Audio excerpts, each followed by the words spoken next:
सहनावतु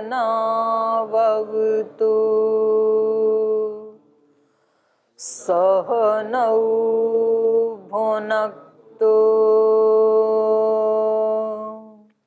सह वीर्यं करवावहै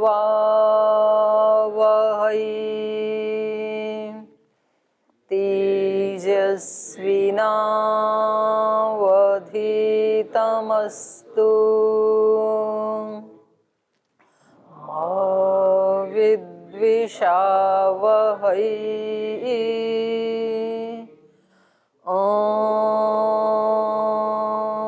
व्रतानां व्रतपते व्रतं चरिष्यामि तच्छकेयं तन्मे राध्यताम्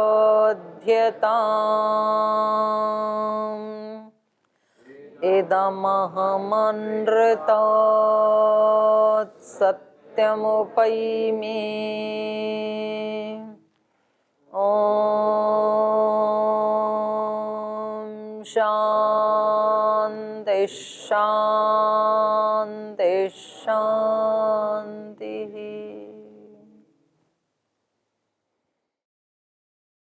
अयोध्या कांड का 20वां सर्ग। इसमें संवाद चल रहा है श्री राम और लक्ष्मण का भाग्य और पुरुषार्थ को लेकर के। जो भी श्री राम के जीवन में घटना उपस्थित हुई तो श्री राम का कहना है कि ये सब दैव के अधीन है, भाग्य के अधीन है। मनुष्य को जीवन में सुख दुख हानि लाभ जन्म मरण जो कुछ भी मिलता है वो सब दैवस्य कर्म तत्, वो सब भाग्य का ही जैसा विधान है वैसा ही मिलता है। और विधान से ही या कर्माशय के कारण ही कई बार उग्र तपस्वी भी काम क्रोध आदि से पीड़ित होकर के अपने कठोर नियमों को छोड़ देते हैं। संकल्प पूर्वक शुरू किया हुआ कोई बड़ा कार्य और उसमें अनचाही बाधाएं उपस्थित हो जाती हैं तो वहाँ भी दैव का प्रकोप समझना चाहिए। तो इस तरह से अनेक हेतु देकर के श्री राम कह रहे हैं कि आपको संताप नहीं करना चाहिए। संतापम मां कार्षि लक्ष्मण। जैसा भगवान का विधान है वन में रहें या राज्य में रहें, राज्य मिले वनवास मिले तो दोनों बराबर ही हैं। और फिर भी दोनों में तुलना की जाए तो आध्यात्मिक उन्नति की दृष्टि से तो वनवास महोदय, महान उदय करने वाला वनवास है। वन में गए वो बन गई और घर में गए वो घिर गई, ऐसी कहावत है। जो साधना आदि करने के लिए वन में गई, महात्मा बुद्ध, महर्षि दयानंद, ऐसे अनेक सभी साधक जाते ही घर छोड़ करके, वो तो बन गई और जो घरों में गए वो घिर गई चारों तरफ से। तो इसलिए श्री राम भी कह रहे हैं कि इन दोनों में यदि तुलना करें तो वनवास महान उदय करने वाला है जीवन का, क्योंकि वहाँ पर तपस्या करने के ज़्यादा अवसर मिलेंगे और तप करने से ही व्यक्ति की आत्मा का उत्कर्ष होता है। तो तपस्या के अवसर तो ढूंढते रहना चाहिए और ये तो बिना ढूंढे ही आ गया जीवन में, तो ये सब भगवान की कृपा है ऐसा मानते हैं वो। तो ऐसा सुन के लक्ष्मण जी को अच्छा नहीं लगता है। वो कह रहे हैं कि आप इस तरह की बातें असमय के ऊपर कर रहे हैं जिस समय आपको, आप शौंडीर हैं, शौंडीर मतलब पराक्रमी हैं, आप बलवान हैं, और आप अशौंडीरम देवम अभिशंससी, जो बलवान नहीं है, जो दिखता भी नहीं है, बलवान की तो बात ही छोड़ो, जो सामने आकर के ललकारता भी नहीं है युद्ध के लिए, ऐसे भाग्य की आप प्रशंसा कर रहे हैं। अभिशंससी कृपणम देवम, कृपण देव को, तो ये देव को तो ज़्यादा बढ़ा चढ़ा करके वर्णन कायर पुरुष करते हैं। विक्लिब वीर्यहीन यह सदेवम अनुवर्तते, जो अपराक्रमी होते हैं, जो वीर्यहीन होते हैं, वो दैवम अनुवर्तते, वो भाग्य का अनुसरण करते हैं, वे जो भाग्य में है वो ही मिलेगा। वीरा संभावित आत्मनः, वीर कैसे होते हैं? संभावित आत्मा वाले होते हैं। संभावित आत्मनः वीर, वीर होते हैं जो अपनी आत्मा की जो संभावनाएं हैं उनको अभिव्यक्त करने वाले। तो वो भाग्य की बात नहीं करते। न दैवम पर्युपासते, वो देव की उपासना नहीं करते हैं, वो भाग्य की उपासना नहीं करते हैं। तो ये लक्ष्मण जी पूरे पराक्रम से भरे हुए हैं, श्री राम जी दैव को, वो भाग्य को ज़्यादा इस समय ज़्यादा महत्व दे रहे हैं। तो इस संवाद को हम आगे बढ़ा रहे हैं। तो इसमें पीछे से आपका कोई प्रश्न है तो पूछ सकते हैं। ओम दीदी जी प्रणाम। हम भाग्य और कभी कभी आकर्मण्यता को एक ही समझ बैठते हैं, तो इसमें स्पष्ट रूप से अंतर कैसे निकालें कि ये हमारा प्रमाद है या भाग्य है? आपको तो पता लगेगा कि आप प्रमाद कर रहे हो कि बिना पुरुषार्थ किए अकर्मण्यता को ही भाग्य कह रहे हो। तो आपको तो पता लगेगा, कम से कम दूसरे को तो ना ही लगे। जैसे किसी कार्य को लेकर हम पुरुषार्थ कर रहे हैं और कोशिश ये कर रहे हैं कि जितना सामान्य हो सकता है उससे थोड़ा ज़्यादा कर रहे हैं, जब भी समय लग रहा है तब भी लें, लेकिन वो रिज़ल्ट नहीं आता है बल्कि उससे विपरीत रिज़ल्ट आ जाता है, तो क्या करें उसको? वो आकर्मण्यता है या भाग्य है? नहीं, आप कह रहे हो ना कि आप उससे ज़्यादा ही पुरुषार्थ कर रहे हो जितनी आपकी सामर्थ्य है, तो फिर तो उसको भाग्य माना जाएगा। क्योंकि अगर आप पुरुषार्थ ही नहीं कर रहे तब अकर्मण्यता है वो, पर आप कह रहे हो कि पुरुषार्थ पूरा कर रहे हैं, तो फिर तो उसको भाग्य माना जाएगा, कर्माशय का ही माना जाएगा विधान। लेकिन अगर अंदर मान लीजिए हम तो मान रहे हैं कि हम पुरुषार्थ कर रहे हैं, लेकिन वो जस्टिफाई कैसे होगा कि अगर ये हमारी कमी? तो कोई दूसरा नहीं जस्टिफाई कर सकता है, अपना तो जज व्यक्ति खुद ही होता है। क्योंकि दूसरे को क्या पता कि आपकी कितनी सामर्थ्य है और आप कितना कर रहे हैं, ये दूसरे को थोड़ी पता है। ये तो व्यक्ति को खुद को ही पता होता है। क्योंकि व्यक्ति खुद बोलता है कि अगर मैंने परीक्षा में बस थोड़ा सा और कर लिया होता ना पुरुषार्थ, तो मैं भी मेरिट लिस्ट में सबसे टॉप पे होता। बस उस समय थोड़ा छूट गया, लेकिन जिस समय वो कर रहा था तब तो उसको ये लगता था कि जितना करना चाहिए उतना कर ही रहा हूँ। पर बाद में यदि ये बात दिमाग में आ रही है कि इतना सा और कर लेते तो मिल जाता, इसका मतलब आपने पूरा किया नहीं। तो सामर्थ्य तो अनंत है, तो उसको दूसरा तो कौन जज कर सकता है और कौन उसको माप सकता है? तो व्यक्ति खुद ही माप सकता है। तो पुरुषार्थ की पराकाष्ठा का मतलब ये है कि जब आपको ये लगे कि अब तो बस एक कदम भी और चला नहीं जाएगा, अब तो इससे ज़्यादा बिल्कुल जगा नहीं जाएगा, अब इससे ज़्यादा तो बिल्कुल हो नहीं पाएगा, तो वो है पराकाष्ठा। आराम आराम से कर रहे हैं यदि, मतलब हम जैसे हैं उसी ढंग से आगे चल रहे हैं, तब कुछ भी बनने वाला नहीं है। क्योंकि जिस स्थिति में हम हैं, इस स्थिति में यदि कुछ बनने वाला होता तो आज तक बन ही गए होते फिर तो। इसलिए इसी स्पीड से चलते हुए कुछ हम बन जाएंगे 5, 7, 10 साल में, ऐसा सोचना तो बिल्कुल ही भूल है, कुछ भी नहीं होगा। इस स्पीड से चलते हुए, यही आसक्ति रखते हुए, यही स्वभाव रखते हुए, इतना ही पुरुषार्थ करते हुए यदि हम ये सोच रहे हैं कि 5, 7, 10 साल में तो कुछ ना कुछ बन ही जाएंगे, तो ये महान भूल है, कुछ भी नहीं बनेंगे। इस तरह से चलते हुए यदि बनते तो अब तक तो बन गए होते। अब तक नहीं बने ना, तो 10 साल के बाद भी नहीं बनेंगे, कुछ भी नहीं बनेंगे। तो प्रबल पुरुषार्थ तो करना खुद को ही पड़ता है, और खुद ही व्यक्ति को पता लगता है कि मैंने अपनी पूरी ताकत लगा दी या कुछ बचा रखा है अभी भी। इसको कोई दूसरा नहीं जान सकता है। धन्यवाद। ओम दीदी जी प्रणाम। दीदी जी, जैसे अभी श्री राम जी ने लक्ष्मण जी को समझाया कि ये मतलब भाग्य का होता है जो भी हो रहा है, और बड़ों की आज्ञा मान के उसे स्वीकार कर लेना चाहिए।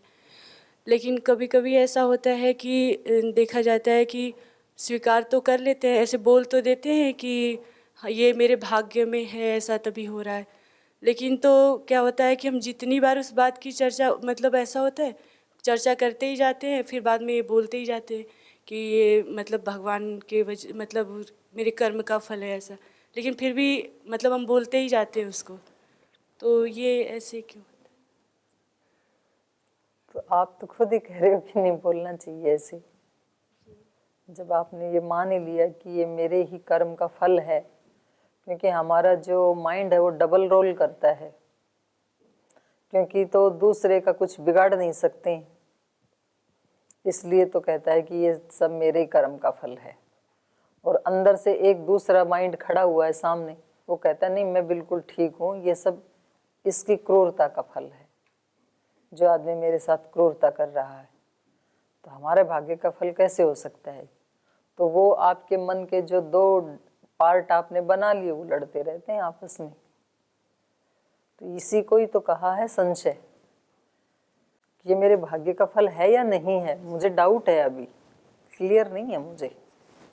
श्री राम को क्लियर है, क्योंकि श्री राम इतने ज़्यादा सजग व्यक्ति हैं, योगी व्यक्ति हैं, ऋषि तुल्य व्यक्ति हैं, समता में रहने वाले व्यक्ति हैं, कभी किसी को कष्ट नहीं देते, कभी कोई व्यवहार की भूल नहीं करते हैं, कभी अपने कर्तव्य कर्म में कोई प्रमाद नहीं करते हैं, बहुत पराक्रमी हैं, अत्यंत प्रिय हैं माता पिता गुरुजनों के भी और प्रजा के भी।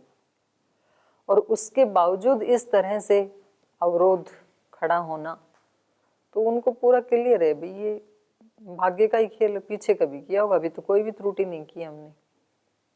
पूरे शांत हैं वो। ऐसा नहीं है कि वो दशरथ जी को और कई को तो कह आए कि ठीक है आपकी जैसी आज्ञा है हम वैसा ही करेंगे, आज ही हम चले जाएंगे, बस केवल एक बार कौशल्या माता से और सीता माता से मिल लेते हैं फिर हम चले जाएंगे। और यहाँ आकर के उनकी चुगली करें कौशल्या के पास आके और लक्ष्मण के पास।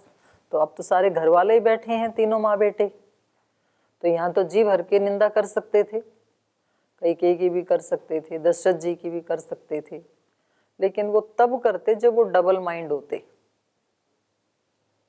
अगर उनके माइंड में ये होता है कि नहीं ये किया धरा सब कैकेयी का ही है, भाग्य वाग्य कुछ नहीं है, और मेरे पिता जो हैं वो वशीभूत हो रखे हैं पत्नी के, ऐसा यदि मन में होता तब तो फिर वो जी भर के लक्ष्मण की हाँ में हाँ मिलाते।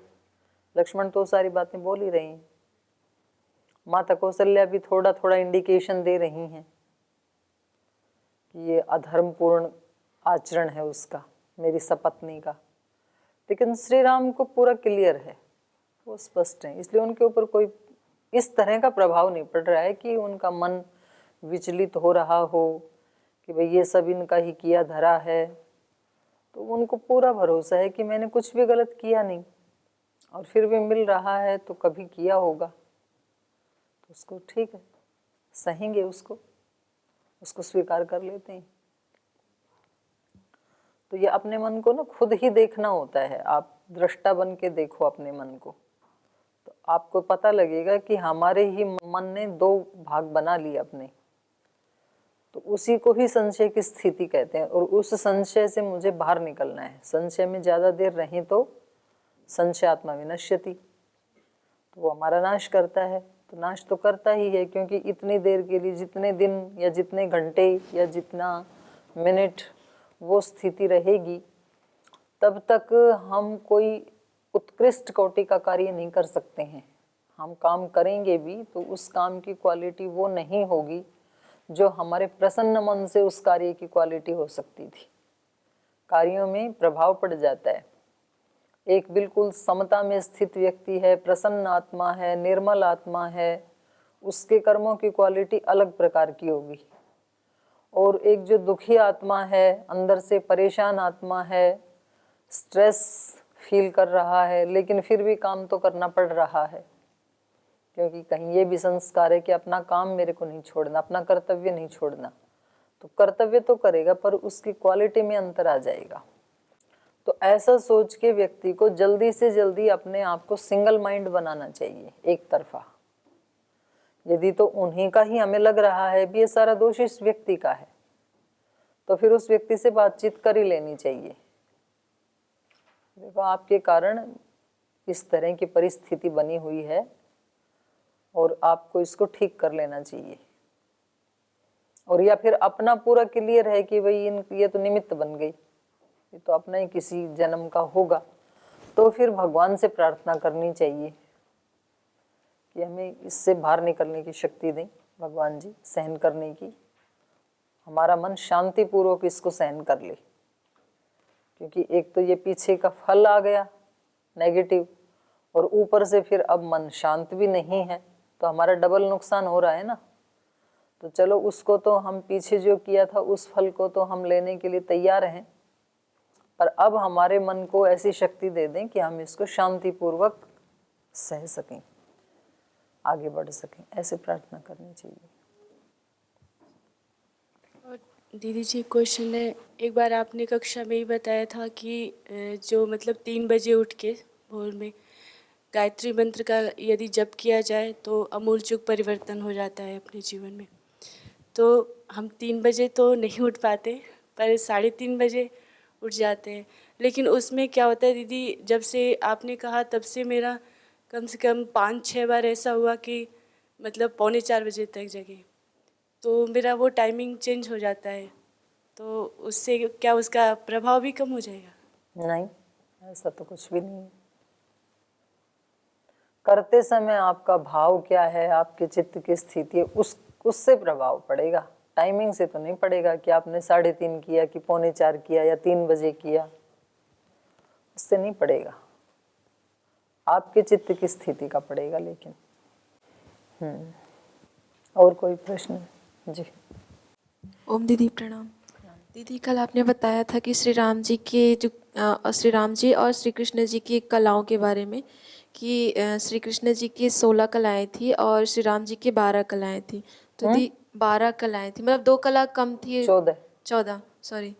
तो उसके बारे में जानना था कि वो कलाएं कौन कौन सी कलाएं क्या होती हैं? तो बृहदारण्यक उपनिषद में पढ़ लो, प्रश्नोपनिषद में। जी जी दीदी। चंद्रमा की कलाएं बढ़ती है ना, जैसे एक एक एक एक, तो ऐसे वहां पर दिया है इस पुरुष की भी कलाएं होती हैं, तो उसमें पूरा उसमें दिया है। नहीं, प्रश्नोपनिषद में 6ठे प्रश्न का उत्तर वो पूछा था ना उन्होंने, कल उसमें आया था ना वेदांत में। और कोई प्रश्न है किसी का? जी। ओम दीदी जी प्रणाम। जैसे कल चल रहा था प्रसंग कि श्री राम भगवान जी बोल रहे हैं कि ये दैवीय विधान है अपना, जो मेरे साथ हुआ है, भाग्य का खेल आदि कुछ। और एक तरफ लक्ष्मण जी बोल रहे हैं पुरुषार्थ से अपन दैवीय विधान को भी चेंज कर सकते हैं। तो परम पूज्य स्वामी जी बोलते हैं कि कोई बोलते अपने भाग्य को रोते रहते हैं, पुरुषार्थ से अपन भाग्य को भी चेंज कर सकते हैं। तो इस प्रसंग में श्री राम लक्ष्मण जी की सही है कहना? लक्ष्मण जी पुरुषार्थ की परिभाषा दूसरी कर रहे हैं, श्री राम दूसरी कर रहे हैं। पुरुषार्थ तो श्री राम भी कर रहे हैं, पर पुरुषार्थ की डेफिनेशन भी तो सबकी अलग अलग है। लक्ष्मण का तो ये है कि पुरुषार्थ का मतलब है कि सारी अयोध्या को जन रहित कर दो, धनुष उठाओ और राज करो, इसको वो पुरुषार्थ कह रहे हैं। और श्री राम इसको पुरुषार्थ कह रहे हैं कि जब सब कुछ ठीक होते हुए भी पीछे का कुछ आ गया तो उसको शांतिपूर्वक स्वीकार करके मेरा ही किया हुआ है और आगे के लिए पुरुषार्थ करो। शांत रहना, अपने चित्त को समता में रखना, ये भी तो बहुत बड़ा पुरुषार्थ है ना। तो दोनों के पुरुषार्थ के डेफिनेशन में अंतर है। हम किसको पुरुषार्थ कह रहे हैं? अब संसार में एक व्यक्ति डिग्रियां प्राप्त करना, धन कमाना, मकान बनाना, गाड़ी लाना, मोबाइल लाना, कपड़े लाना, सोफा सेट आदि लाना, इन चीज़ों को वो पुरुषार्थ मान रहा है। वो कहता है भाई पुरुषार्थ करो और ये सब प्राप्त करो। और दूसरी तरफ आप जैसे सन्यासी ब्रह्मचारी हैं, वो कहते हैं इन सब चीज़ों का, ये सब अनित्य चीज़ें हैं, इंद्रियों के भोग हैं ये। असली पुरुषार्थ तो वो है कि अपनी आत्मा का उत्कर्ष करें हम। राग, द्वेष, मोह, चित्त की दुर्बलता, इन अज्ञान, अविद्या, इन सब का नाश करके हम अपने अंतःकरण को पवित्र बना करके और हम भगवान का साक्षात्कार करें, अपने स्वरूप का आत्म साक्षात्कार करें, ये है पुरुषार्थ। तो दोनों के पुरुषार्थ की परिभाषा में अंतर हो गया ना। उनको लगता है कि ये तो सब कायर लोग हैं जो उस संसार को छोड़ के आ गए, तो बोले ये युवा हैं और ये यहाँ आकर के भगवा कपड़े पहन के बैठ गए, सफ़ेद कपड़े पहन के बैठ गए, तो ये तो भगोड़े हैं, ये तो प्रमादी हैं, ये तो अज्ञानी लोग हैं। उनकी तो यही डेफिनेशन होती है। और हमें क्या लगता है कि भाई मानव जीवन मिला है तो जिस काम में वो लगे हैं वो तो अत्यंत अज्ञानता से युक्त आत्माओं का काम है। आहार निद्रा भय मैथुनम च सामान्य में तत् पशु भी नराणाम। अगर उसी काम में ही सारा जीवन यदि खो दे रहे हैं तो फिर पशुओं में और मनुष्य में अंतर क्या है? क्योंकि ये सारे काम तो पशु भी कर ही लेते हैं। तो ये डेफिनेशन पुरुषार्थ की सबकी अलग अलग है। पुरुषार्थ तो श्री राम कर रहे हैं, ऐसा नहीं है कि श्री राम कर्मण्यहीनता को, कर्महीनता को महत्व दे रहे हैं कि भाई कुछ नहीं करना, ऐसा नहीं है। वो इसी को पुरुषार्थ मान रहे हैं कि जब कोई हमारे मन के प्रतिकूल परिस्थिति आती है उसमें कैसे समता बना के रखें, ये बहुत बड़ा पुरुषार्थ। और सबसे बड़ा पुरुषार्थ तो यही है वास्तव में, क्योंकि ये बाहर की चीज़ों को इकट्ठा करना, बाहर के कार्य करने के लिए प्रयास करना वो भी कठिन है, लेकिन इसकी अपेक्षा वो सरल है। इसलिए आप देखते नहीं कि जब यदि आपको खेत में काम करवाएं यदि, तो आप 3-4 घंटा कर लोगे, तो यद्यपि कठिन है लेकिन तो भी इसकी अपेक्षा वो सरल है। तो आप कहोगे जी हमारे से सेवा करवा लो, पर अगर हम आपको कहें कि आपको 3 घंटा बैठ करके और वेद के 300 मंत्र याद करके सुनाने, तो सामान्य रूप से व्यक्ति कौन से को चुनेगा? ज्यादातर खेत के काम को चुनेगा। बोल जी हम 3 घंटा खेत में काम कर लेंगे, ये 300 मंत्र याद करके सुनाना, तो ये क्योंकि इसमें चित्त को एकाग्र करना पड़ेगा। मंत्र याद करने के लिए उसमें चित्त को एकाग्र करने की जरूरत नहीं है। आप फावड़ा भी चला रहे हैं, चित्त कहीं भी जा रहा हो बेशक। तो इसलिए फिजिकल वर्क से ज्यादा कठिन होता है मेंटल वर्क। मन को एकाग्र करना पड़ता है उसमें। और उससे भी ज्यादा कठिन है जब आपको कोई कहे कि नहीं आपको सूत्र भी याद नहीं करने, बस आपको बैठ करके अपने मन के हर एक विचार को नोटिस करना है और बाद में बताना है कि 3 घंटे में आपके मन में कौन कौन से विचार आए। तो ये तो उससे भी कठिन हो गया, क्योंकि इसमें तो अत्यंत सूक्ष्मता से देखना पड़ेगा मन को, क्योंकि मन तो इतना फास्ट चल रहा है कि ये तो सेकंड में पता नहीं कितने विचार उठा लेता है। तो आप कहोगे भाई इससे अच्छा तो हम मंत्र याद करके सुना देंगे, ये काम तो बड़ा कठिन है। तो जो काम जितना सूक्ष्म होता चला जाएगा वो उतना ज्यादा कठिन होता है। तो इसीलिए तो ज्यादातर लोग समाधि नहीं लगाते हैं। समाधि इतनी बेनिफिशियल है, इतना आनंद देने वाली है, सब लोगों की सामर्थ्य के अंदर भी आती है, तो भी लगाते क्यों नहीं है सब लोग? चलो सब लोगों की तो बात छोड़ो, जो गुरुकुल में पढ़ने वाले हैं, जिन्होंने अध्यात्म मार्ग को ही अपना लक्ष्य बनाया है, कम से कम वो तो सब लगाएं। पर उनमें कितने लगाते हैं? 0.01% लगाते हैं, लगाते नहीं है। संध्या कर लेंगे, बोल जी ठीक है हम 15 मिनट संध्या कर लेंगे, हम हवन कर लेंगे। तो ये समाधि वाला काम तो व्यक्ति को ये लगता ही नहीं है कि मैं इसमें प्रयास भी कर सकता हूँ, इससे शुरुआत ही नहीं करता है व्यक्ति, क्योंकि उसमें बहुत चित्त को एकाग्र करना पड़ता है, सारी जिम्मेदारी अपने ऊपर लेनी पड़ती है। दोषों को मिटाने की साधना व्यक्ति क्यों नहीं शुरुआत करता है? क्योंकि उसमें जिम्मेदारी खुद पे लेनी पड़ती है। ये समस्या मेरी तो मुझे ही इसको सुलझाना पड़ेगा ना। ऐसे जो उसको फेस कर लेता है वो तो फिर बाहर निकल जाता है। और समस्या मैं दुखी हूं तो इसका कारण कोई दूसरा है, उसको हम ब्लेम करते रहते हैं। तो इसमें मुझे कुछ भी नहीं करना, बस ब्लेम करना है केवल, तो वो सरल रास्ता है। तो इसलिए हम हमेशा उसी ट्रैक पे आगे बढ़ रहे होते हैं। एक बार भी हमने सच्चाई से, ईमानदारी से, सच्चे हृदय से ये नहीं सोचा कि भाई दुखी मैं हूं ना, वो व्यक्ति तो दुखी है ही नहीं, तो समस्या किसकी, मेरी की उसकी? मेरी है, मैं दुखी हूं, तो वो तो दुखी है नहीं, वो तो आराम से सो रहा है या आराम से अपने काम कर रहा है, आनंद में है वो तो। और मैं रो रहा हूं, मैं परेशान हूं, तो समस्या तो मेरी है वास्तव में, उसकी होती तो वो भी दुखी होता। तो मेरी है तो सॉल्यूशन भी मुझे ढूंढना है, इसका समाधान मुझे ही करना है। अब आप ऑप्शन लिखो, इसके क्या क्या ऑप्शन हो सकते हैं। पहला ऑप्शन, वो व्यक्ति ठीक हो जाए। दूसरा ऑप्शन, मैं ही ठीक हो जाऊं। तीसरा ऑप्शन, इस समस्या के होते हुए भी दुखी ना हो। ऐसे आप ऑप्शन लिखते जाओ और अब इसमें से कौन कौन से पॉसिबल हैं उसको टिक करो, दूसरे को काट दो। दूसरा ठीक हो जाए तो मैं ठीक हूं, उस ऑप्शन को काट दो, क्योंकि वो हमारे वश में नहीं है ना। अब आप इनमें ढूंढो कि आप क्या क्या कर सकते हैं, पॉसिबिलिटी कितनी है। तो इसमें से 4-6 ऐसे हैं जो आप कर सकते हैं, या 2-3 ऐसे ऑप्शन हैं जिनको आप कर सकते हैं। अब इस 2-3 में भी आपकी सामर्थ्य कितनी है, क्योंकि आप किसी घटना से प्रभावित ही ना हो, ये भी एक ऑप्शन है, पर ऐसी सामर्थ्य तो नहीं है ना। तो जैसा अभी इन्होंने पूछा, रीता जी ने, कि हम बाहर से कह देते हैं कि ठीक है जी हमारे कर्म का फल होगा, पर अंदर तक उसको स्वीकार करने की हमारी सामर्थ्य तो नहीं है। तो इसलिए उस ऑप्शन को भी काट दो, वो भी आप नहीं कर पाओगे। फिर उससे हल्का कोई ऑप्शन हो जिसको आप कर सकते हैं, उसको आप टिक करो और उसमें लग जाओ, तो फिर सामर्थ्य बढ़ती चली जाएगी। तो ये भी एक तरह का पुरुषार्थ है। तो आपने बोला ना, तो लक्ष्मण जी अपनी जगह ठीक हैं, उनकी जो चेतना का स्तर है वो पुरुषार्थ का मतलब वो समझता है जो वो कह रहे हैं।